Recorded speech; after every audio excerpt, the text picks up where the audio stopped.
जय माता दी। आज का जो हमारा विषय है वो है संतान सुख का लाभ न मिलना।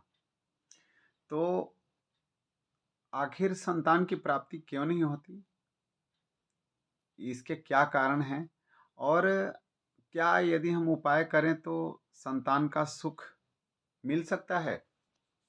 तो इसी पर आज हम ये वीडियो बनाने जा रहे हैं। संतान का जो कारक ग्रह है वह है बृहस्पति। यदि बृहस्पति कमजोर स्थिति में हो या दोषी हो तो हम मानते हैं कि संतान सुख में हमें प्रॉब्लम हो सकता है। बृहस्पति का पीड़ित होना या नीच राशि में होना संतान सुख के मार्ग में बाधा उत्पन्न करता है। बहुत सारे कारण हैं जिनके कारण स्त्रियों को संतान सुख का लाभ नहीं मिल पाता है। दूसरा है कारण कि पाप ग्रह। पाप ग्रह कौन कौन से हैं? 3 ग्रह हैं जो पाप ग्रह बोले जाते हैं, राहु, केतु और शनि। टोटल 9 ग्रह होते हैं, आप लोग भी जानते हैं। तो 2 क्रूर ग्रह हैं, वो कौन कौन से हैं? मंगल और शुक्र। वो भी मिलते जुलते पाप ग्रह के जैसे ही हैं, परंतु कभी कभी। और 4 ग्रह हैं जो शुभ ग्रह माने जाते हैं, बुध, बृहस्पति, शुक्र और चंद्र। तो यदि पाप ग्रह प्रभाव डालता है अपना या कुदृष्टि डालता है तो भी संतान सुख से वंचित रहना पड़ सकता है। इसके अलावा और भी कारण हैं, कार्मिक कारण हैं कि पूर्व जन्म में यदि पितृ ऋण हो, देव ऋण हो तो भी संतान का सुख नहीं मिलता, या गर्भपात करवा दिया तो उससे भ्रिकुट दोष लगता है, या बड़ों का अनादर कर दिया तो उससे भी संतान सुख से वंचित रहना पड़ सकता है। इसके अलावा कई श्राप होते हैं, उन श्रापों के कारण भी संतान सुख का लाभ नहीं मिलता। ये पिछले जन्म की बात कर रहा हूं। यदि पिछले जन्म में आपको श्राप मिला हुआ है, जैसे सर्प श्राप, सर्प का श्राप मिल गया, पितृश्राप, भ्रातृश्राप, भाई का श्राप, मातृश्राप, मामा का श्राप, उसके बाद ब्रह्म श्राप अर्थात ब्राह्मण का श्राप मिला हो, पत्नी का श्राप, प्रेत श्राप, और यदि ग्रह दोष हो तो भी संतान सुख का लाभ नहीं मिल पाता। तो थोड़े से इस पर चर्चा करने की बात है कि आखिर ये श्राप होते कैसे हैं। तो जैसे सर्प श्राप है, यह राहु के कारण बनता है। इसका मूल कारक क्या है? राहु। इसके लिए क्या करना चाहिए? नाग की प्रतिमा बनाकर पूजा की जाए और अंत में हवन किया जाए तो सर्प श्राप से मुक्ति मिल सकती है। सर्प श्राप ऐसे पता नहीं चलेगा, कुंडली से पता चलेगा। तो किसी जानकार विद्वान से अपनी कुंडली को दिखाएं। यदि वो बताते हैं कि ये सर्प श्राप लगा हुआ है तो आपको इसका उपाय करना चाहिए। उसके बाद है पितृश्राप, यह सूर्य के कारण बनता है। इसके अलावा अष्टम स्थान में यदि राहु से पापाक्रांत हो तो पितृश्राद्ध करना चाहिए। पितृश्राप यदि लगा हुआ है तो ये जितने भी श्राप मैं बता रहा हूं ये सब कुंडली से ही पता चल सकता है, ऐसे आपको ज्ञान नहीं होगा। हस्तरेखा में बहुत जानकार यदि आदमी हुआ तो बता सकता है कि पितृश्राप, सर्प श्राप इत्यादि श्राप, जितने मैंने श्राप का नाम बता रहा हूं वो कैसे पता चले। छोटे मोटे जानकार हस्तरेखा पाम रीडिंग करके नहीं बता सकते, मैं आपको बता रहा हूं। बहुत ही मंजे हुए जो होंगे वही बता सकते हैं कि ये श्राप आपको लगा हुआ है या नहीं लगा हुआ है। उसके बाद मातृश्राप, यह मंगल, शनि और राहु से बनता है। माता की सेवा करनी चाहिए, इससे मातृश्राप कटता है और आपको संतान सुख मिल सकता है। इसके अलावा भ्रातृश्राप, यह मंगल और राहु के कारण बनता है। हनुमान चालीसा का नित्य पाठ करना चाहिए इसके लिए। उसके बाद हरिवंश पुराण का श्रवण करना चाहिए, चंद्रायन व्रत करना चाहिए और नदी किनारे शालिग्राम के सामने पीपल का वृक्ष लगाकर वहां पूजा करना चाहिए। इससे यह श्राप दूर होता है।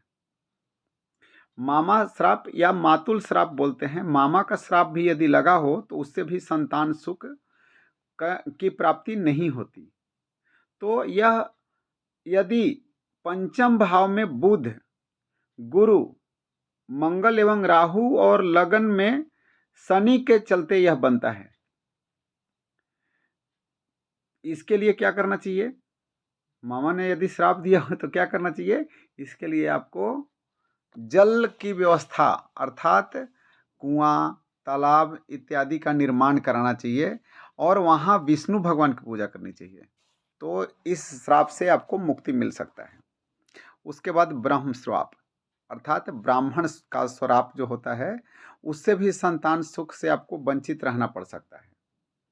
यह 9वें भाव में गुरु या राहु या पाप ग्रहों के योग से बनता है। यह ब्राह्मणों की सेवा करनी चाहिए।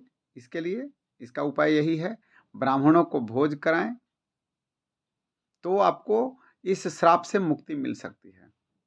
पत्नी का श्राप 7वें भाव में पाप ग्रहों के चलते यह बनता है।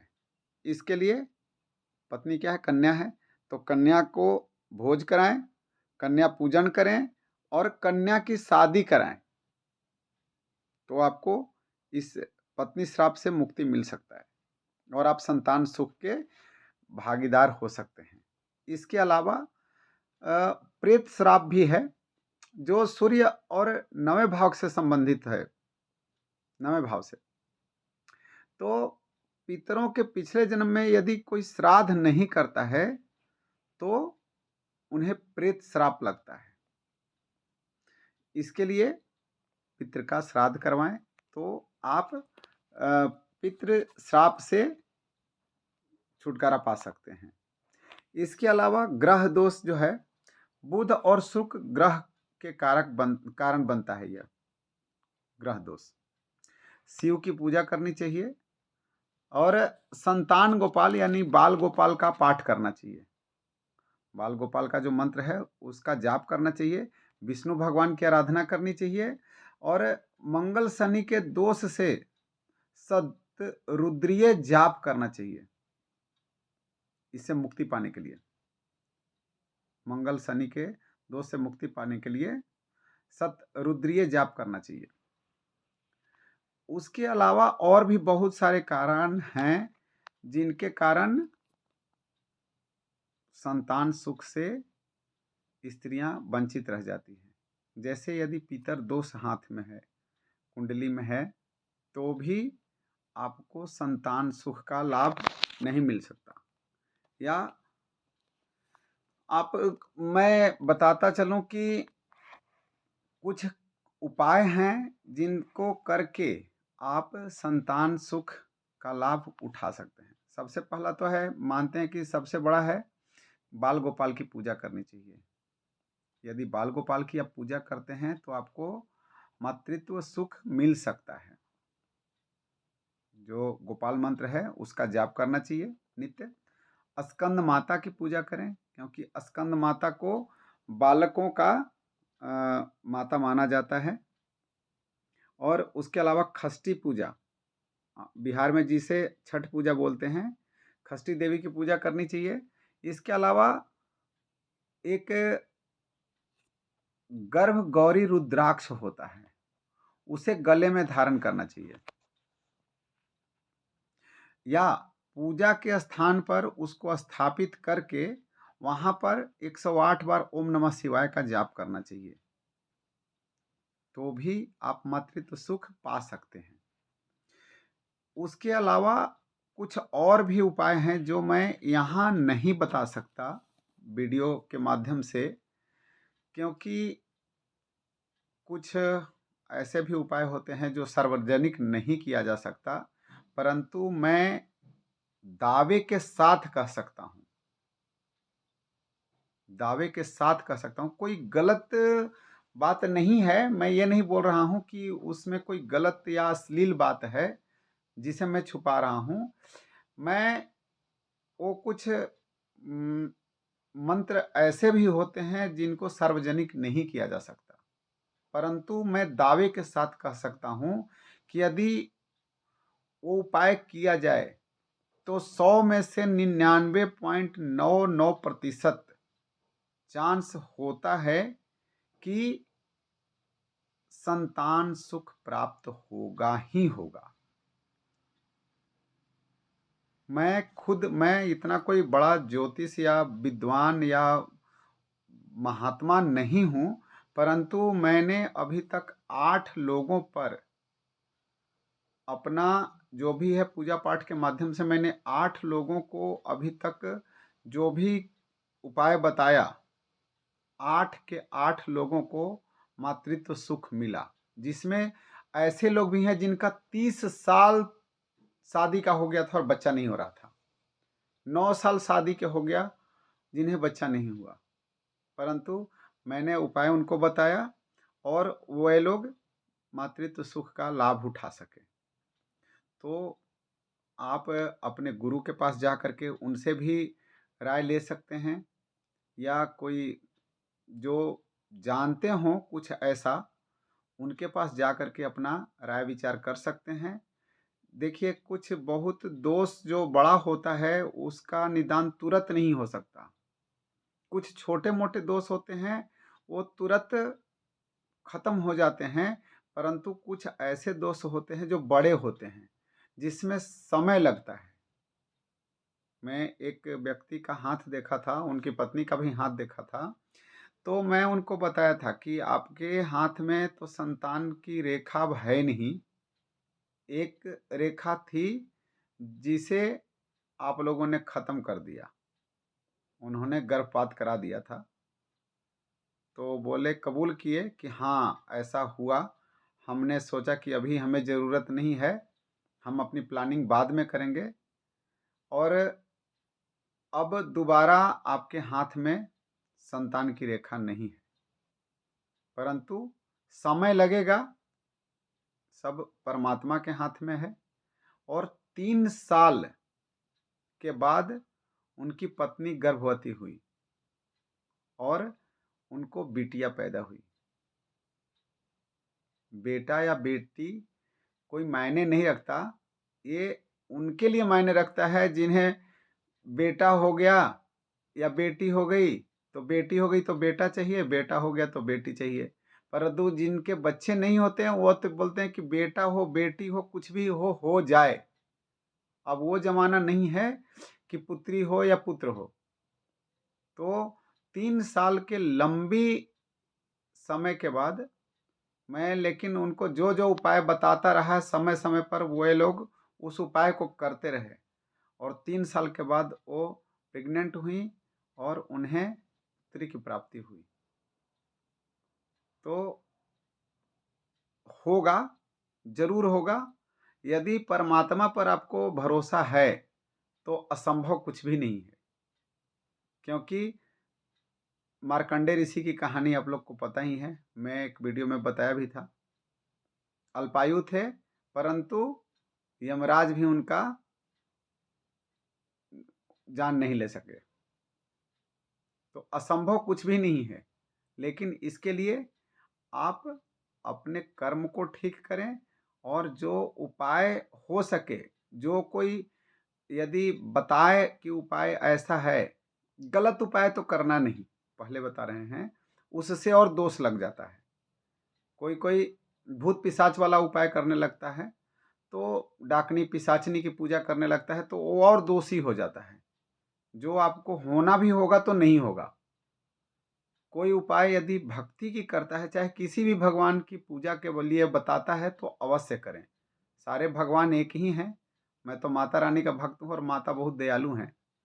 तो 100 में 100% मैं बता रहा हूँ, 0.1% हो सकता है कि ना हो, अन्यथा होगा ही होगा। तो कुछ उपाय मैंने बताए, इसके अलावा भी कुछ और उपाय हैं, जैसे आप 11 पीपल का पेड़ लगा दीजिए। यदि वो पीपल के पेड़ लग जाते हैं तो आपको संतान सुख अवश्य मिलेगा। घर में यज्ञ हवन का जो राख होता है, जो हवन से जो हम लोग उसको भस्म बोलते हैं, या हवन कुंड से निकला हुआ जो होता है, उसको ला करके भभूत को अपने घर में छिड़क दें तो भी संतान सुख मिलने के चांस बहुत होते हैं। या हवन कुंड पर, यज्ञ कुंड पर यदि आप बैठकर पूजा करते हैं तो भी संतान सुख प्राप्त होता है। और यदि आप मंदिर बनवाते हैं तो भी संतान सुख प्राप्त होता है। मंदिर यदि आप न बनाने में सक्षम हैं, बनाने में सक्षम नहीं हैं, तो कहीं मंदिर बन रहा हो तो उसमें अपना यथा योग्य, उसमें अपना सहयोग राशि दें। ब्राह्मणों की पूजा करें, ब्राह्मणों का बहुत आशीर्वाद लगता है। और दरिद्र गरीब, उनका आशीर्वाद लें, गाय की पूजा करें।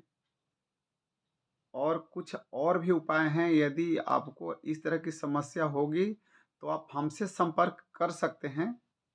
अगर किसी को हो तो आप लोग कमेंट करें, मैं ज़रूर मदद करूंगा।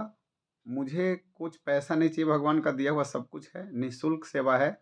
इसके लिए आप लोग ना डरें कि मैं कुछ पैसे रुपए लूँगा या कुछ खर्च कराऊंगा, ऐसा कुछ भी मनसा नहीं है। परंतु कुछ गुप्त मंत्र हैं जो मैं यहाँ सार्वजनिक नहीं कर सकता। तो मैं आशा करता हूँ कि यह वीडियो अच्छा लगा होगा। आप लोग सब्सक्राइब कर दें और बेल आइकन दबा दें, और जितना हमसे हो सकेगा हम मदद करेंगे। और मदद हम नहीं करेंगे, हम एक निमित्त मात्र बनेंगे। करने वाला जो भी है वो ऊपर वाला है, माता रानी है, बस उन पर भरोसा रखें। जय माता दी।